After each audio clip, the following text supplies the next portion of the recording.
Que bom que vocês estão aqui hoje, que de alguma forma escolheram vir aqui, porque acaba que esse momento, é um momento que a gente tira para pensar, para refletir, e a proposta é essa. Para quem não me conhece, meu nome é Ana Luísa, sou psicóloga clínica, trabalho aqui com atendimentos clínicos e desde junho eu tenho feito uma palestra por mês que tem a proposta de trazer temas da psicologia que de alguma forma possam nos ajudar, sabe? Que possam simplificar a nossa vida. E eu não fiz uma linha de raciocínio desde o começo, acaba que os temas vão chegando, o que eu mais tenho visto na clínica, o que mais está aparecendo. Olha, gente, deixei a janela aberta que tá calor, mais vez ou outra. Vai aparecer uns bichos aqui. Então, assim, eu não tenho feito uma linha de raciocínio, mas acaba que os temas se complementam. E essa é a 5ª palestra, então começamos em junho. E desde então, tenho buscado falar sobre temas que estão aparecendo na clínica, na minha vida, ou que os pacientes pedem, enfim, é o que vai aparecendo. E aí o tema desse mês foi sobre ansiedade, porque primeiro um amigo meu me mandou um vídeo sobre ansiedade. E aí depois um professor, enfim, então falei, nossa, acho que é esse tema. E é interessante a gente conversar sobre ansiedade, porque não tem como a gente falar sobre ansiedade se a gente não falar sobre medo e se falar sobre controle. E assim, o título dela é Quanto mais você tenta controlar, mais você perde. Não sei se vocês conhecem, mas tem uma brincadeira que é uma armadilha de dedo chinesa, que é um tubinho, e aí você coloca o dedo nos dois. E aí a brincadeira é você tentar tirar o dedo. Só que, quanto mais você puxa para sair, ela é toda entrelaçada. Quanto mais você puxa, mais ela aperta. E aí, na verdade, o segredo dessa brincadeira, ao invés de você tentar puxar, é você empurrar um para perto do outro. Porque isso é uma coisa que a gente não pensa. E se a gente for falar sobre ansiedade, a gente também vai falar sobre isso. Bom, para começar, eu sempre gosto de começar com historinhas, porque historinhas são temas que, de uma certa forma, nos ajudam a compreender melhor as coisas. E aí, para começar, eu trouxe o mito de Orfeu. Alguém aí conhece esse mito? Já ouviram falar? O mito de Orfeu é sobre um jovem que é filho da deusa... Aliás, é filho da musa Calíope. Tive que pôr os nomes, que são muitos nomes aqui. Filho da musa Calíope, do deus Apolo. Calíope é uma musa e o Apolo é o deus do sol, da verdade, da música. Então, ele tem múltiplas funções. E o Orfeu, ele é presenteado com uma lira pelos deuses. E ele toca essa lira majestosamente, com um som inabalável e totalmente diferente do que qualquer pessoa já tinha ouvido. Ele foi presenteado pelos deuses com a música. E o Orfeu, ele era um cara meio inseguro. Ele tinha um pouco de medo das coisas, ele tinha medo do que poderia acontecer, do que não poderia. E aí ele vai crescendo, vai se desenvolvendo, e ele conhece uma moça que se chama Eurídice, que é o amor da sua vida, que é uma ninfa, e ela é considerada muito bonita. Tanto que tem uma história que Narciso, que é aquele do espelho, que é apaixonado pela sua própria beleza, você olha para ela, de tão bonita que ela era. E Orfeu, que não é bobo nem nada, ele fala, opa, peraí, se essa mulher gostou de mim, deixa eu casar logo. Só que assim, a Eurídice, que ela era uma ninfa muito bonita, e ela atraía a atenção de mais homens, não só do Orfeu. E Orfeu vai lá e se casa com ela, muito afã naquela pressa. Só que aí, quando ele está recém-casado, e aí tem muitas versões dessa história, mas quando ele está no casamento, recém-casado, um pastor está passando por lá, que é o Aristeu, e vê Eurídice e fala, meu Deus, essa mulher é muito bonita. Não, ela vai ter que ficar comigo. Não quero saber. E aí Aristeu fala o seguinte, eu vou matar o Orfeu, porque aí o Orfeu morre e eu fico com a Eurídice. E aí ele se esconde numa moita e tenta matar o Orfeu, só que o Orfeu percebe, sai correndo, Eurídice sai correndo também, e ela pisa num ninho de cobras. E nessa hora ela é picada e morre. E o Orfeu fica sem chão, ele fala, como assim? A minha esposa vai morrer? Não, não aceito isso. E o Orfeu, ele tem uma ideia genial. ele vai lá no mundo dos mortos, na terra de Hades, para conseguir resgatar sua amada de volta. Só que na porta do inferno tem aqueles 3 cães, aqueles cães de 3 cabeças, que é o Cérbero. E o Cérbero é aquele cão muito feroz que não deixa ninguém passar. Só que Orfeu é presenteado pelos deuses com a sua lira. E aí ele toca uma música e os cães dormem e relaxam. E ele consegue passar. E aí ele chega até Hades. E Hades fica furioso. Ele fala, como assim você chegou até aqui? Porque ele tinha que passar pelo barqueiro, ele tinha que passar pelo cão de Hades. E ele fica, não acredito. Vou matar esse cara. Só que aí Hades estava junto com a Perséfone, que é a sua esposa. A deusa do inferno, vamos falar assim. E a Perséfone fica encantada com a música de Orfeu. Ela fala, não, Hades, não vamos matar ele. Não. Ele veio aqui, ele está apaixonado, vamos tentar ajudá-lo de alguma forma. E aí, o Hades fica meio numa encruzilhada, né? Ele fala, pera lá, mas se eu escutar Perséfone, eu vou perder minha moral aqui. Mas se eu não escutar, ela vai ficar de mal comigo. E aí Hades tem uma ideia. E ele fala assim, então tá, tudo bem. Você pode ir encontrar com a sua amada, mas com uma condição. Você vai fazer o mesmo caminho que você fez, de volta, até a Terra, até o mundo dos vivos, e a Eurídice vai atrás de você. Porém, se você olhar para trás, e a Eurídice vai em silêncio, ela vai em silêncio, sem fazer sem dar nenhum barulho, sem falar uma palavra. Se você olhar para trás para ver se a Eurídice está atrás de você, ela é minha. Se você conseguir chegar até o final sem olhar para trás, ela é sua. E Orfeu fala, tranquilo, é só eu voltar, muito mais fácil. E Orfeu volta. E ele tá lá, e ele passa pelo Cérbero, ele passa pelo barqueiro. Quando ele está na porta do mundo dos mortos, vem um pensamento. E se essa for uma mentira de Hades? E se não tiver nada disso? E se Hades estiver me enganando? E se na verdade ele quiser minha esposa para ele? E se ele só queria zoar com a minha cara e ficar de bem com a Perséfone? E aí ele começa a ser consumido por todos esses pensamentos. E aí ele faz o que qualquer um de nós faria. Ele olha para trás. E esse olhar para trás é retratado nessa pintura.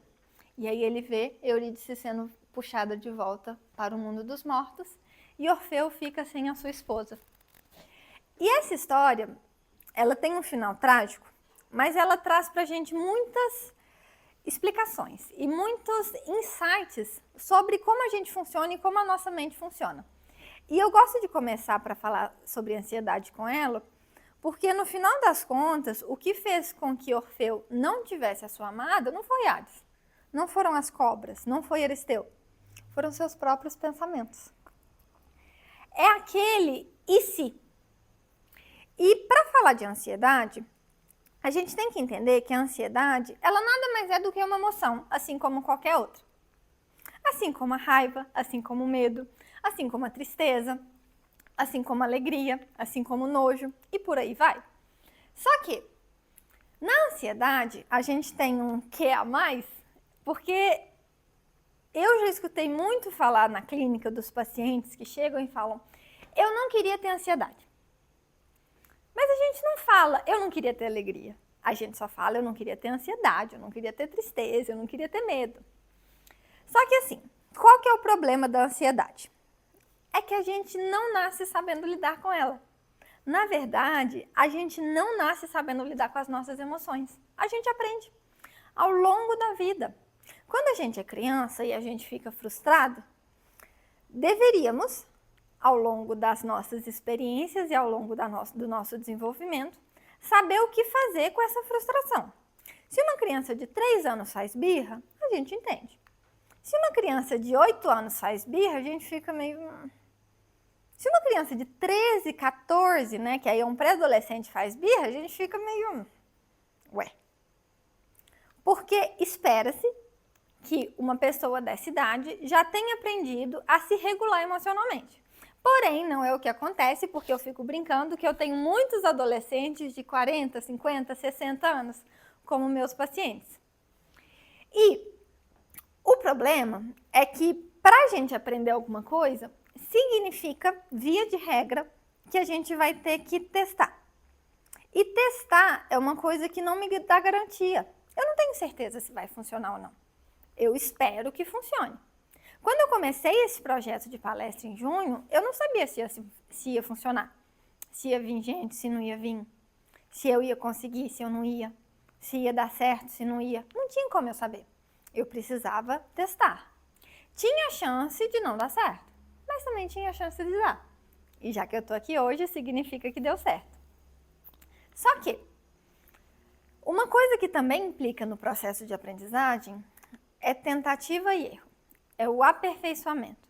É aquele momento que a gente descobre que a gente pode não saber fazer aquilo que a gente achava que sabia. E isso é muito frustrante. Quando a gente, sabe quando na nossa cabeça tá tudo dando certo, tá uma maravilha, nossa, vai funcionar? A gente chega na prática, não é assim. Não dá aquela sensação frustrante? E aí é com essa prática e com esse aprendizado que a gente vai vendo o que dá certo e o que não dá. Por exemplo, na criação de filhos, e hoje eu conversava disso. Na criação de filhos, muito mais importante do que teoria, e eu não estou falando aqui, gente, que isso não é importante. Mas, por exemplo, para um pai e para uma mãe, que são de uma área totalmente, por exemplo, da veterinária, eles não têm esse conhecimento do desenvolvimento infantil. E muito eles vão ter que aprender ali na prática, no tete-a-tete. Só que isso requer de nós uma coisa, disponibilidade. E a disponibilidade significa que a gente tem que estar ali. Que a gente tem que estar ali sujeito ao acerto e ao erro. E a gente não gosta de errar. Nosso cérebro não se sente confortável com a frustração, com o que não funciona, com o que não dá certo, com o que não é do nosso jeito. E uma coisa que eu escuto muito também, eu tenho uma paciente que ela sempre vira para mim e fala assim, Ana, por que você não me fala o que eu tenho que fazer? Só você me falar que eu faço. E eu falo, meu amor, eu não sei. Porque eu não tenho a sua idade, eu não tenho sua profissão, eu não tenho seu relacionamento, eu não tenho sua filha. Não tem como eu saber. Só que parece que a gente fica buscando isso, às vezes, sabe? Uma regra pronta que vai fazer com que a gente não passe pela parte dolorosa da experiência, que é tentar aprender.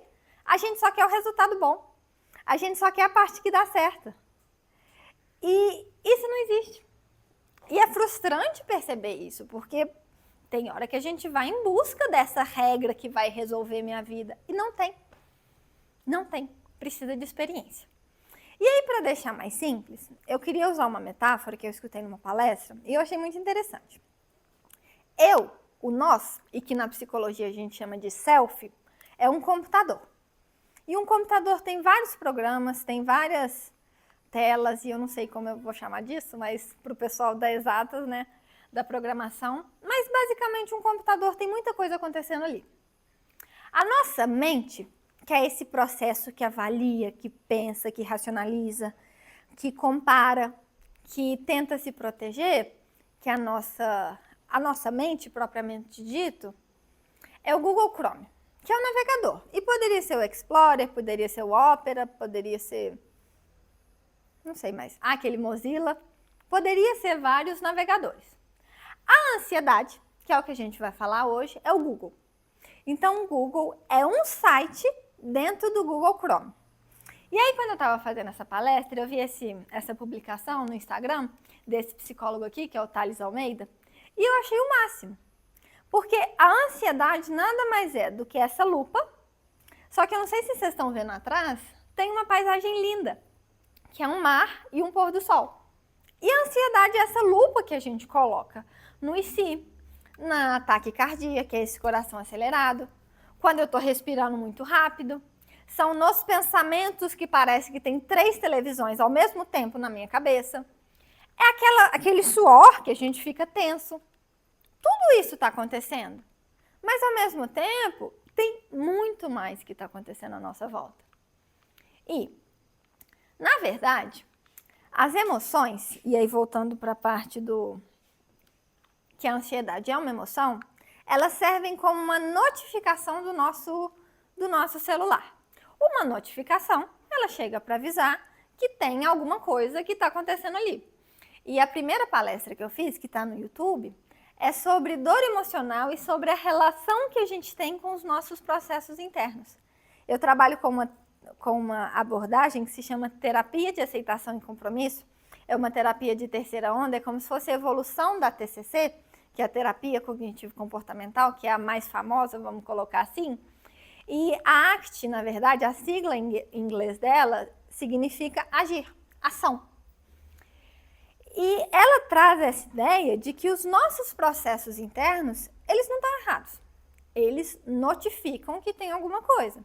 Se eu estou aqui fazendo a palestra e de repente meu telefone toca, meu telefone não está errado. Ele só está me avisando que alguém está me ligando. Só que a gente não vê dessa forma. Muitas vezes a gente olha para esses processos internos como se fosse algo negativo. E a ansiedade nada mais é do que um alarme. E o problema não é a gente ter um alarme, porque, gente, eu acordo entre 5 e 6 e meia da manhã ao longo da semana. Tem dia que é 5 e meia, tem dia que é 5, tem dia que é 7. Amanhã vai ser 7. Mas esse alarme, se eu não tiver ele, eu não acordo. Eu não chego aqui no horário. Eu trabalho aqui de manhã, então eu preciso desse alarme. Ele não está errado. Na verdade, ele é muito útil para mim. Mas o problema é quando esse alarme começa a ficar descalibrado. E ele começa a tocar, por exemplo, 3 e meia da manhã. Aí não é legal, porque aí 3 e meia da manhã ele me acorda. A solução é eu jogar o alarme fora ou é eu ajustar ele? Com a ansiedade é mais ou menos a mesma coisa. Porque no processo ansioso, uma das coisas que as pessoas percebem que não está dando certo são as suas consequências. E aí tem um videozinho aqui que tá mais pra frente, que é super bacana para falar exatamente sobre essas consequências nocivas e essas consequências que a gente não gosta quando a ansiedade está além da conta. Basicamente, todos nós temos emoções. Começa a ficar problemático quando as emoções passam a nos dominar, quando elas nos têm. Então eu não tenho ansiedade. A ansiedade me domina e determina o que eu vou fazer. É como se tem aquela frase, eu não sei onde eu ouvi isso, mas que o medo, e aí esse substrato, esse ponto da ansiedade, ele é um ótimo servo, mas ele é um péssimo senhor. O medo, enquanto aquilo que nos ajuda e nos protege, ele é ótimo.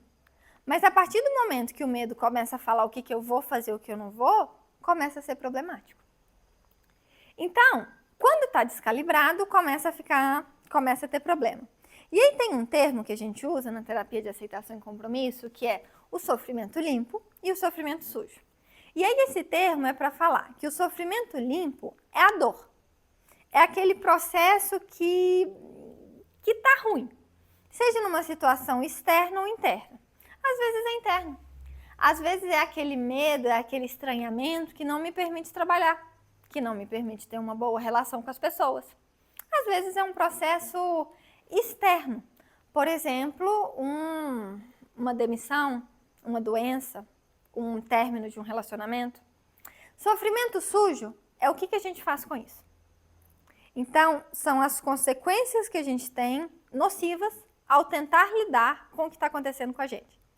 Por exemplo, se eu estou ansiosa, mas eu não quero ficar ansiosa e eu vou comer, ou se eu entro no rios, isso é uma forma de tentar ligar, porque é um mecanismo de esquiva. É um mecanismo que eu não estou querendo lidar com o que está acontecendo. E esse mecanismo, ele começa a me gerar problemas, porque é o sofrimento sujo, não é a dor em si, é o que eu faço com ela. E na terapia, isso é uma das coisas que a gente mais trabalha. Esse sofrimento que começa a ficar, que eu não sei o que fazer com ele, eu vou tentando fazer um tanto de coisa. E uma coisa que eu escuto muito, né, de quem já tem mais tempo de terapia, hoje mesmo uma paciente me falou isso. Ela falou, Ana, minha mãe tá tão legal. Gente, a primeira vez que ela chegou, na verdade, ela queria que eu fosse atender a mãe dela. Mas aí a mãe dela é idosa, então acabou que a mãe dela não quis. E aí ela falou, nossa, mas a minha mãe é gente boa. Eu falei, não é? Que coisa, né? Como que a terapia funciona? Que bom. E essa imagem aqui é um monstrinho. Não saiu bem do jeito que eu queria, eu pedi para a IA fazer para mim. Só que essa imagem é para representar uma metáfora que eu usei com uma paciente. E depois eu fiquei usando ela muitas outras vezes, porque foi ótima, foi muito representativa. Foi uma paciente que no início foi difícil, e eu estava na faculdade, então foi uma das primeiras pacientes que me deu um susto, e eu falei, meu Deus, e agora? O que eu faço? Bora lá. E essa paciente, ela tinha um histórico de pensamentos suicidas e tentativas de suicídio. E quando a gente, no primeiro ano, né, como eu estava na faculdade, tinha aquela coisa de férias, e aí, no primeiro ano, depois que eu voltei de férias, ela estava bem, só que ela chega para mim, Ana, os pensamentos de suicídio voltaram. Me deu um choque, porque ela estava melhorando. Eu fiquei meio, meu Deus, e agora? E foi uma sessão que me marcou e que eu acho que eu vou lembrar dessa sessão para o resto da vida e eu acho que essa pessoa também. E por algum acaso surgiu uma metáfora ali na hora sobre o medo. O medo, ele aparece pra gente como essa sombra. E a sombra, ela é muito grande, muito assustadora. E ela é muito barulhenta. Vocês estão vendo que aqui era para ter um instrumento, mas aqui parece meio que uma ferramenta malvada, né? Mas aqui é um instrumento. Porque ele é muito barulhento. Só que a gente não consegue olhar para esse monstrinho. A gente vê a sombra dele. E quando a gente vê a sombra desse monstrinho, parece muito grande, muito assustadora. E aí o que a gente faz? Recua. A gente se estremece. A gente começa a superestimar o que está à nossa fora, então a gente aumenta o valor daquilo que está fora e a gente subestima a nossa capacidade de enfrentamento, a nossa capacidade de resolução, os nossos recursos internos. Porque mesmo se eu não tiver nenhum recurso interno para ligar, eu posso procurar alguém que tenha. E aí esse alguém pode ser muitas pessoas. Podem ser de várias formas. Só que quando a gente está nesse processo ansioso, do medo, que o medo nos domina, a gente não pensa nisso. A única coisa é o perigo iminente. E aí eu não tenho mais o que fazer. E aí eu gosto de lembrar dessa metáfora para mim também. Toda vez que eu tô com medo, porque a tendência é a gente fugir. É meio que um estilo de enfrentamento. Luta, fuga ou freezing, que é o congelamento. E geralmente a gente vai para fuga, né? Só que quando a gente decide olhar, é um bichinho desse tamanhozinho, pequenininho e feio ainda por cima. E aí depois que a gente olha e fala, nossa, mas eu tava com medo disso. Aham, tava. Só que as vozes da nossa cabeça fantasiaram. E aí tem uma frase também que eu vi em uma palestra, mas eu não lembro onde que foi essa palestra, mas que eu achei fantástica. Que ela casa com uma teoria que se chama Teoria das Molduras Relacionais, que ela fala como a nossa mente ela se conecta e vai criando teias de aprendizagem, como se fosse linhas, que uma coisa vai conectando na outra. E quando a gente olha, né, para esse monstrinho e começa a perceber isso, a gente cria. E aí a frase é assim, a imaginação é a louca da casa, porque ela cria. Ela cria e fantasia e vai longe e, nossa, e a gente cria umas histórias. Se a gente pegasse para escrever, ia ficar bom. Vocês são assim também? Vocês criam umas histórias na cabeça e depois falam, nossa, de onde que eu tirei isso? Como que começou?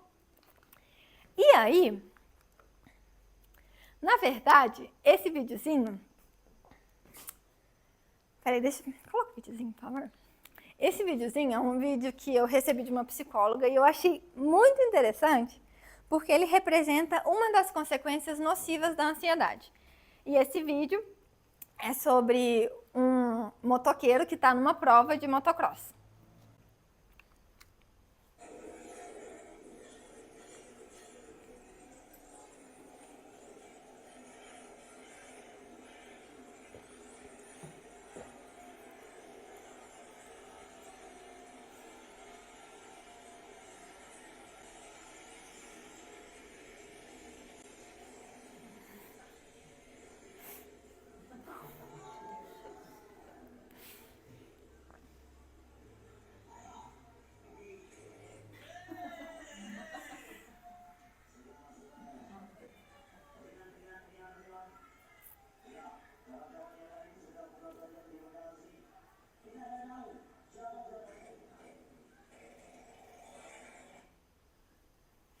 Engraçado e triste ao mesmo tempo, né?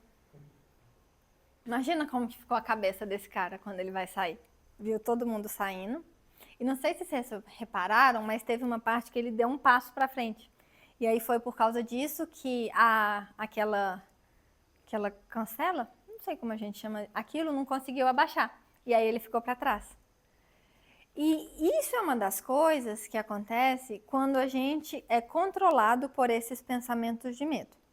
Então, recapitulando, a ansiedade é uma emoção, é aquele e se que a gente vai fantasiando, que tem a parte a ansiedade que é natural. Então, hoje, antes de vocês chegarem aqui, eu estava um pouco ansiosa, mas aí eu comecei e já passou. Tipo aquela coisa que nos 3 primeiros minutos dá aquela coisa toda, mas depois passa. E é exatamente assim. Se eu ainda estivesse ansiosa, se eu ainda estivesse pensando e eu olho para um e eu falo, nossa, mas eles não estão gostando do que eu estou falando. Ai, mas eles não estão entendendo. Aí a ansiedade está me dominando. Porque aí eu estou começando a ter atitudes a partir do medo. E quando a gente começa a fazer isso, a gente perde uma coisa que é muito importante e muito especial, que é a nossa autenticidade. Deixamos de ser pessoas autênticas, deixamos de ser pessoas verdadeiras. A gente começa a querer criar um personagem que agrada. A gente começa a tentar criar uma coisa que vai ser que o outro vai gostar. Mas, gente, tem muitos outros. Somos 8 bilhões de pessoas no mundo. Quantos outros existem? Podia ser de um jeito, eu posso falar de uma forma que um vai gostar, mas o outro não vai. E aí imagina se para cada um desses eu fico tentando me ajeitar e mudar quem eu sou. Aí eu me perco. E aí chega no ponto que eu não sei mais quem eu sou, e eu não sei do que eu gosto, eu não sei o que eu quero, eu não sei para onde que eu vou, eu tô perdida.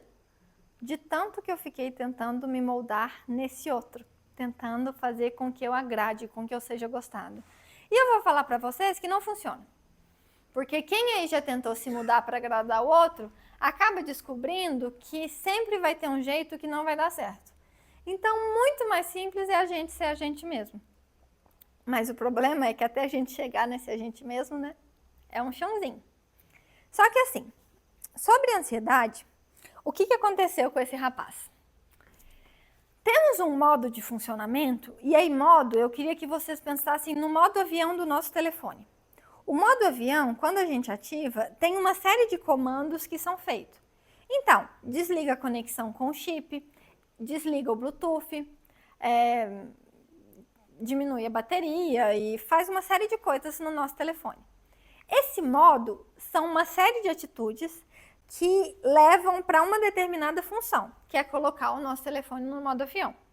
Temos um modo de funcionamento que se chama modo ameaça primitivo, que, como o nome diz, ele tem a função de nos proteger a qualquer custo e de qualquer forma. Porque, antes de tudo, somos animais. E animais querem ficar vivos, então mantêm a sobrevivência e perpetuam a espécie. Só que assim, muitas vezes esse modo ele é ativado quando a gente está num período de, tipo assim, quase morte.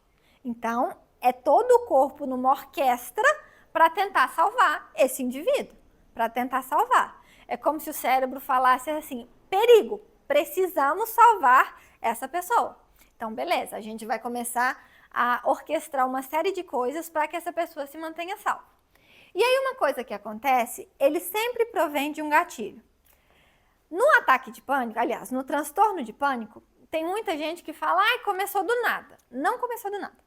Teve algum gatilho que a gente não sabe qual é, que a pessoa não consegue identificar, mas esse gatilho, ele desencadeou uma série de coisas. E esse modo, quando ele chega no gatilho, ele vai para o modo orientação, que é quando começamos a ter uma percepção levemente enviesada sobre as coisas, focado naquela ameaça iminente. Então, para esse cara da moto, muito provavelmente, a ameaça fosse a competição. A ameaça fosse ele não está pronto, ele não dá conta, ele sai em último. Quando esse modo ativa, então a nossa percepção está enviesada e geralmente a emoção sobe, fica muito intensa. Então é aquele medo excessivo, é aquela raiva que a gente vira o divertidamente da raiva e sai foguinho pela nossa cabeça. E tem uma série de coisas que são prejudiciais, que é o processamento cognitivo. O que se passa na nossa cabeça no sentido cognições como processo. Bom, a nossa atenção, ela não fica voltada para as outras coisas. é um estreitamento atencional, ela fica diminuída, focada naquilo, é uma atenção seletiva para aquela ameaça, para aquela situação de perigo. As nossas percepções da vida e da realidade começam a ficar distorcidas. Então, geralmente é aquele momento que a gente catastrofiza. E catastrofização é uma distorção cognitiva que significa que a gente começa a ter essa visão de fora, do externo, do futuro, dos outros, como algo muito negativo e muito perigoso. Por exemplo, vamos supor que eu estou fazendo essa palestra e alguém boceja. Não vi ninguém fazendo isso ainda. Mas aqui é tão acolhedor, né, gente? Tá tudo certo. Então, vamos supor que alguém boceja. Se eu estiver catastrofizando, eu vou olhar para essa pessoa e vou falar, nossa, ela está achando a palestra horrível. Ai, ela não está gostando do que eu estou falando, ninguém vai gostar disso, não está dando certo. Catastrofizei, foi só um bocejo. Podia ser N coisas, a pessoa pode ter acordado 5 horas da manhã, pode ter vindo direto do serviço, mas não é uma coisa que passa na nossa cabeça. A nossa memória, ela começa a ficar seletiva e ela só vai lembrar das vezes que não deu certo. Então, por exemplo, a pessoa foi rejeitada 10 vezes. Aliás, de 10 vezes a pessoa foi rejeitada 3. 7 ela não foi. Vocês acham que ela vai lembrar dessas 7 vezes que não foi? Claro que não. Ela vai focar naquela que ela foi, porque é o que ela lembra. Começamos a ter uma baixa tolerância à possibilidade, à ambiguidade, ao talvez, ao se. Porque o se aqui é muito perigoso, é uma ameaça iminente à sobrevivência. Não pode ter se, tem que ser certeza. E uma coisa que é das mais interessantes do nosso funcionamento é que o nosso cérebro começa a mandar uma série de pensamentos que são imagens mentais. Vocês já viram aquele filme Divertidamente 2? Tem uma hora que eu acho que quando eles estão no Parque dos Sonhos e eles começam, que tem aqueles desenhinhos, eles começam a criar uma série de desenhos com possibilidades negativas do que vai acontecer. A nossa mente faz isso. Então ela começa a conjecturar uma série de finais que são negativos. Possíveis finais para aquela situação, para que a gente possa se proteger. Só que, qual que é o problema desse modo? Porque se a gente entra nesse modo, a gente pode falar, pera lá, mas não é tão grave assim. Esse processo, ele é racional. E o processo racional, ele tende a ser mais demorado. Ele é mais processual, vamos falar assim, porque ele requer mais áreas do nosso cérebro. E aí, é o que acontece, que o problema é que esse pensamento, ele é suprimido, ele é bloqueado. Por exemplo, se eu perguntar aqui quanto que é 2 mais 2, todo mundo me responde de prontidão.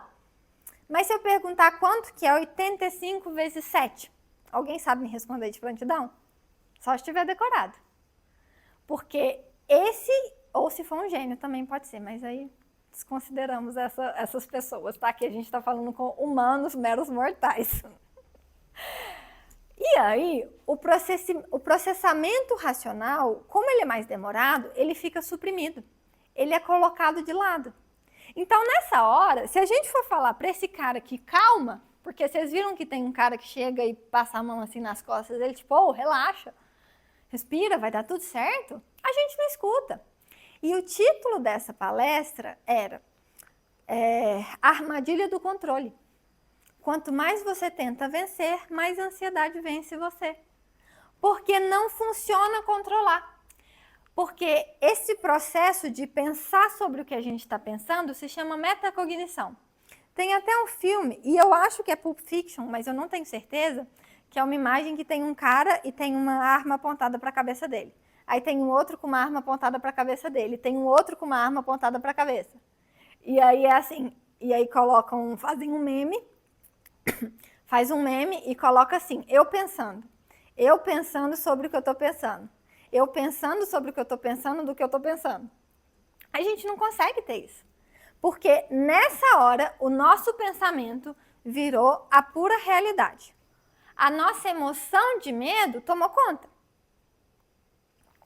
Nós somos o medo. O medo tomou conta do nosso processo como um todo. E aí tem um autor que eu gosto dele, ele é referência da arte aqui no Brasil, que ele se chama Tiago Silva. E ele coloca uma frase que eu acho muito interessante. Pensamentos não quebram ossos. O pensamento é um pensamento. Vocês já pararam para pensar sobre isso? Toda aquela emoção de medo, como por exemplo a crise de ansiedade, ela existe na nossa cabeça. Ela não existe em nenhum outro lugar. A não ser que eu me expresse para a pessoa que está à minha volta, para quem está do meu lado, eles não conseguem ter a dimensão do que se passa aqui dentro. Porque se passa aqui dentro, não se passa fora. Tudo começa da forma como a gente entende que a gente interpreta. E eu, particularmente, acho isso fantástico. Porque imagina se a gente tivesse aquele pensamento que, por exemplo, na depressão, das cognições predominantes é que o mundo é muito hostil. Imagina se todo mundo, tudo fora, fosse muito hostil. Nossa, aí deu ruim. Se todo mundo, se todas as pessoas forem péssimas, deu muito ruim. Mas e se for a nossa interpretação? Não é mais simples? Não é melhor que seja a nossa interpretação? Porque aí a gente pode mudar. Agora, se o outro for a pior pessoa do mundo, se o mundo for tudo errado, aí já complica um pouco, porque não dá pra gente tacar fogo assim no mundo e tal. Então, é melhor que sejamos nós.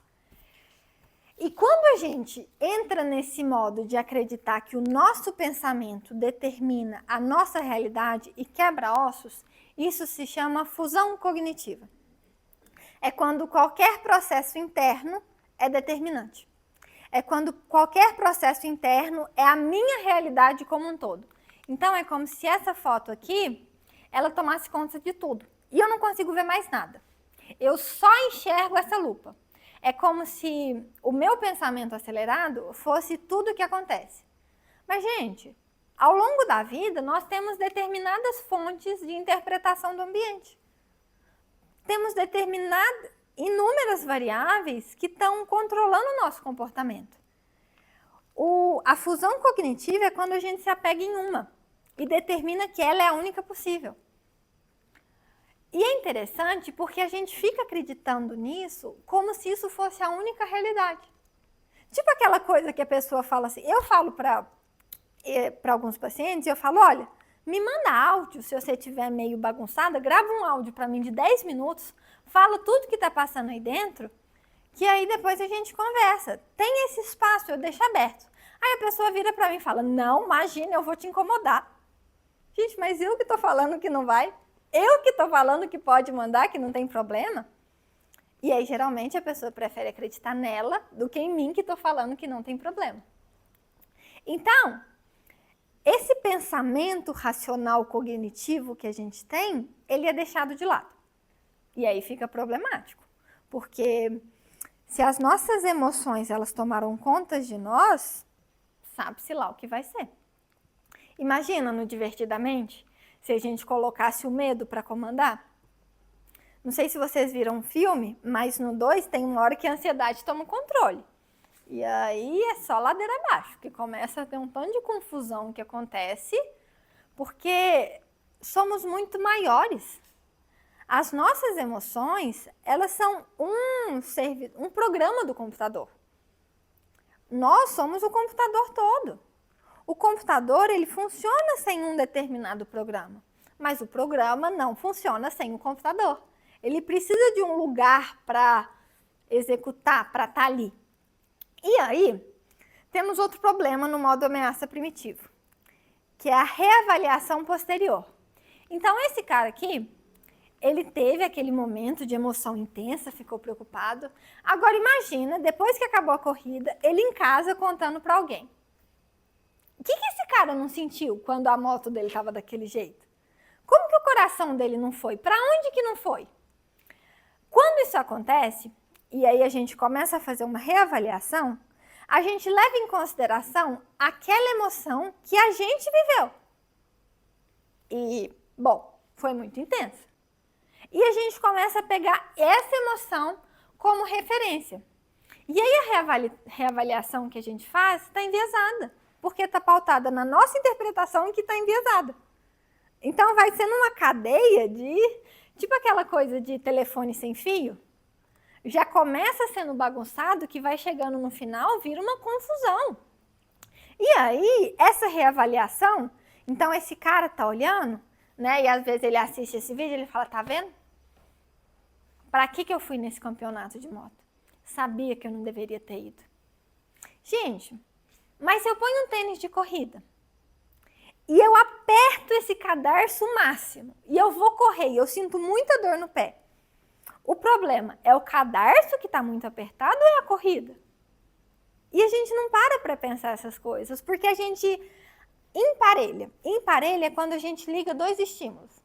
Tipo aquela coisa de que quando você sente um cheiro e você lembra de uma pessoa, isso é quando a gente coloca, dois estímulos são apresentados juntos e a gente lembra. Então, esse cara pode ter chance dele nem querer andar de moto depois, se ele ficar com essa coisa muito intensa e não reelaborar.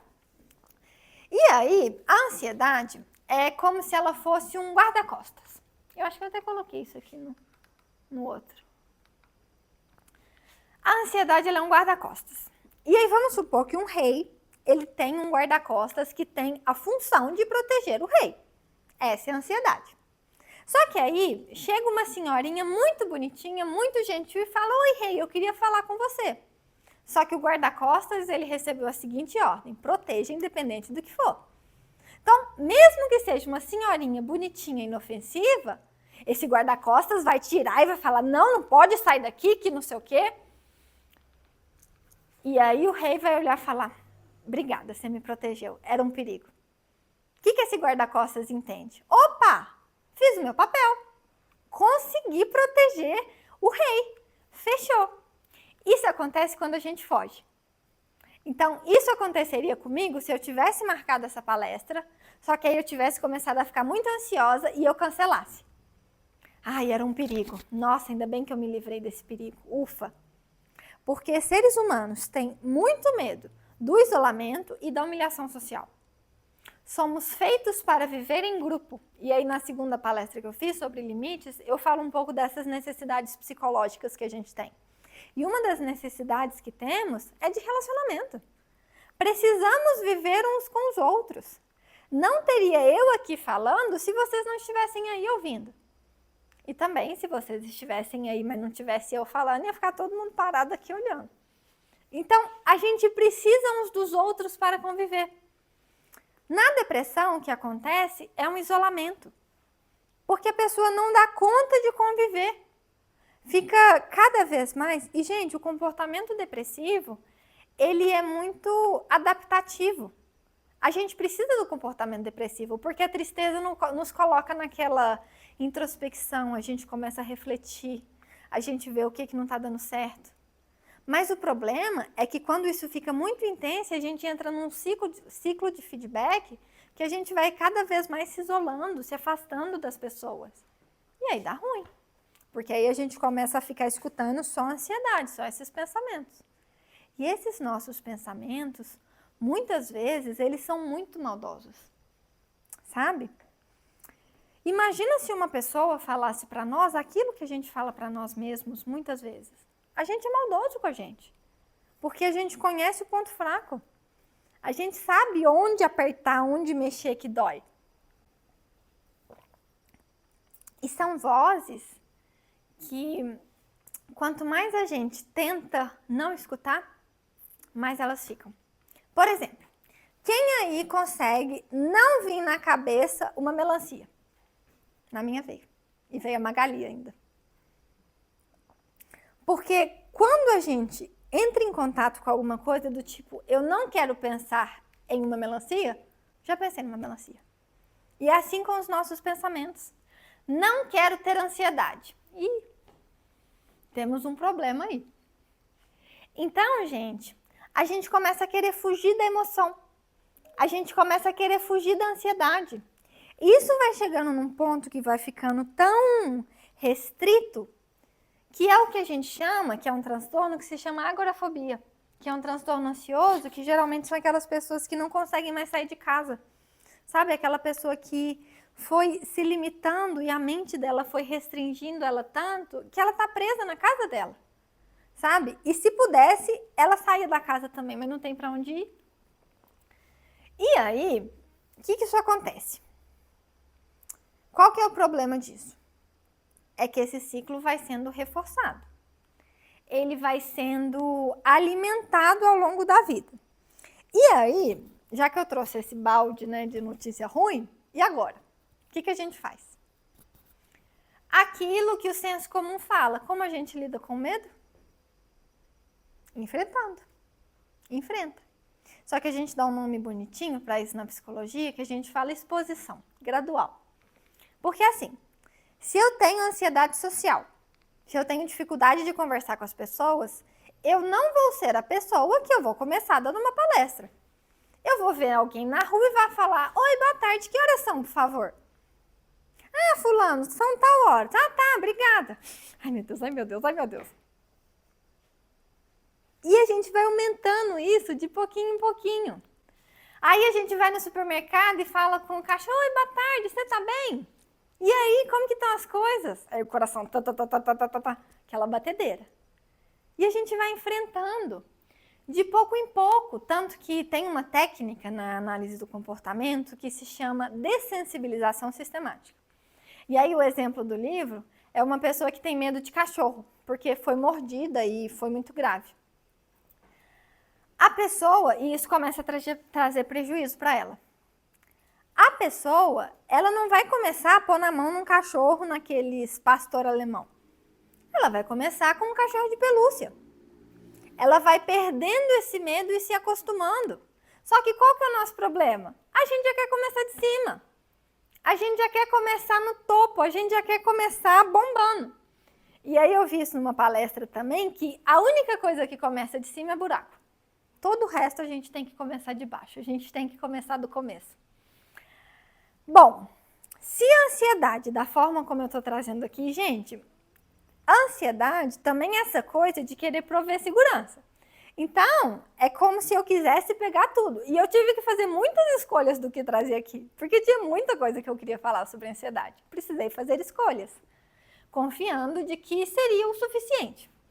Então, se a ansiedade, esse pensamento, essa emoção que está me dominando, está controlando as minhas ações, sendo regida pelo medo, o que a gente precisa fazer é desfusionar. Lembrando que fusão é quando esse processo interno começa a me dominar e virar realidade. Então, se eu estou com medo, é certeza que tem um perigo, mas pode ser que não. Pode ser que o guarda-costas que está tentando nos proteger de uma criança, de uma senhorinha bonitinha. Mas aí se chega sei lá, uma onça aí beleza, aí a ansiedade fez o seu papel. Mas o problema é que às vezes ela fica descalibrada. E a gente começa a querer se proteger de coisas que nem são tão aversivas assim, mas na nossa cabeça são. E quando a gente enfrenta e a gente encara, a gente fala: ah, mas esse monstrinho até que eu encaro, até que dá pra ir. Eu ando de bicicleta. E em 2022 eu estava treinando para uma competição e eu tive um acidente de bicicleta e quebrei o braço e pus uma prótese, uma confusão. Foi muito bom, porque me trouxe muitas lições, mas foi muito ruim porque eu tenho consequências até hoje. E eu fiz o que qualquer pessoa faria. Nessa situação, eu acredito. Vendi minha bicicleta. Perdi o prazer de pedalar. E eu adorava, gente. E aí, uma série de coisas foram acontecendo e eu decidi voltar a pedalar aos poucos, porque eu tinha parado. Fiquei com muito medo. Foi grave a situação. Fiquei com muito medo. E eu sempre gostei de andar no meio do mato. E lá na UFLA tem uma trilhinha super gostosa, que ela tem uns certos morrinhos, que eu olhava para aquilo e eu sabia que eu tinha capacidade técnica de passar. Eu sabia que a minha bicicleta dava, a suspensão era boa, eu tinha capacidade. Mas a minha cabeça falava: não, você pode se machucar. Gente, o dia que eu passei, a felicidade. Porque nessa hora eu falei pro medo: não, eu vou testar.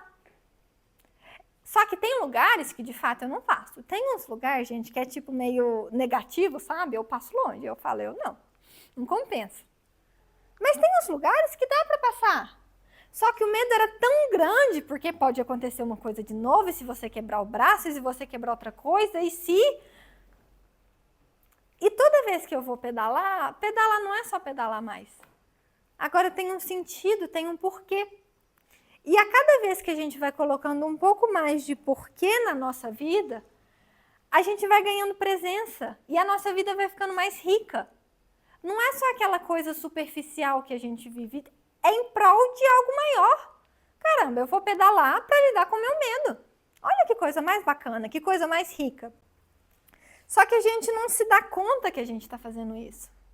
Eu estou aqui falando, em partes também, para vencer esse medo, que fala que eu não posso, que eu não dou conta. Mentira, quem falou? Estudei, me preparei, fiz faculdade, fiz formação, como não? Só que a gente não questiona esses pensamentos. E eles vão ganhando força, e ganhando força, e ganhando força, até que chega um ponto que eles ganham a gente. E aí, é tipo assim, se eu estou aqui em Lavras e eu quero ir para São Paulo, quanto mais eu for para o sentido de Belo Horizonte, que são sentidos opostos, então Belo Horizonte está aqui, São Paulo está aqui, e Lavras, aspas, está no meio. Quanto mais eu vou para o lado de Belo Horizonte, mais eu me afasto de São Paulo. Mais longe é o caminho de volta. Mais trabalhoso vai ser voltar e chegar no meu objetivo final. Então, é como se fosse um treino. E uma das técnicas de grounding, então, é essa coisa de se desidentificar com essa emoção e com esse pensamento. É a gente voltar para o momento presente. É para a gente voltar ao que está acontecendo. E é tipo quando aquele pensamento começa a falar muito alto e a gente para e olha e fala, nossa, peraí, o que está acontecendo? Não tem nada acontecendo fora. Tudo está acontecendo dentro. E uma das formas que a gente tem de fazer isso é essa técnica que chama 5, 4, 3, 2, 1, que é muito simples e ela é muito aplicável em qualquer momento da nossa vida. A gente começa a procurar 5 coisas para a gente ver, 4 coisas para a gente pegar, 3 coisas que a gente escuta, 2 coisas que a gente pode sentir o cheiro e uma coisa que a gente pode sentir o gosto. Ah, mas não tem nada aqui que eu possa sentir o cheiro. Lembra de um cheiro que você gosta. Automaticamente, quando você faz isso, você está se desidentificando com aquele pensamento de perigo, de, ai meu Deus, socorro. Por exemplo, isso é uma coisa que é muito falado no Mindfulness. É quando a gente começa a olhar para outros lugares. Por exemplo, quem é católico, eu tenho uma paciente que ela é católica, e ela fala que toda hora que ela está nisso, ela começa a rezar o terço. E cada bolinha que ela vai rezando, ela vai acalmando, porque ela vai tirando a força desse pensamento, dessa emoção intensa. A gente precisa reeducar o nosso guarda-costas. A gente precisa começar a brincar com ele. E aí, peguem um personagem aí que vocês gostem e esses pensamentos de medo, de perigo, comecem a escutar esse pensamento de medo com a voz desse personagem. Começa a brincar. Por exemplo, quando eu falo isso, eu penso na voz do Mickey. E aí perde a credibilidade total, né, gente? Imagina um pensamento, você não é capaz com a voz do Mickey. Não dá para levar a sério. E quando a gente fala isso, quando eu falo isso, não é para a gente não se levar a sério. Mas é para a gente conseguir perceber que é um pensamento. Não somos nós, não é a nossa inteireza, não é o nosso self, não é o computador. É uma parte.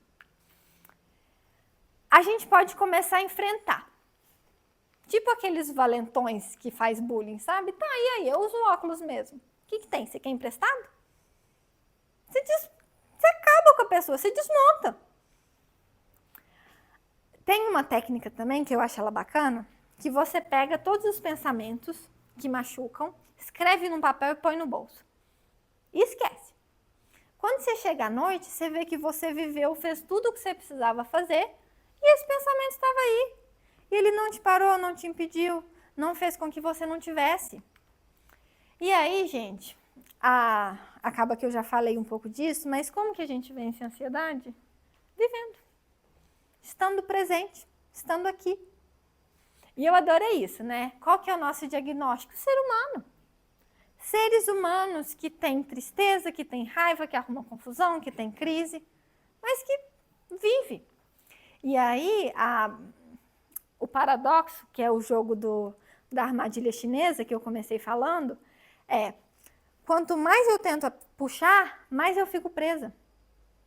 Então, paradoxalmente, quanto mais a gente vive, mais a gente se ocupa, menos a gente se preocupa. Menos a gente fica pilhado e focado na ansiedade. Menos esse medo tem domínio sobre nós. E aí, consequentemente, mais a gente vive. Então, acabei me estendendo um pouco mais. Mas foi muito interessante fazer esse tema, falar sobre isso. E aí, no final, eu sempre deixo espaço para perguntas, alguém que queria falar alguma coisa, alguém que se identificou. Esse aí é o canal do YouTube, que eu posto esses vídeos, porque à toa, decidi postar. E essa tá a ansiedade, com uma carinha super boa, falando assim, oi, eu só quero te proteger. Então, deixa esse espaço aberto agora para quem quiser fazer perguntas, para quem quiser fazer alguma colocação.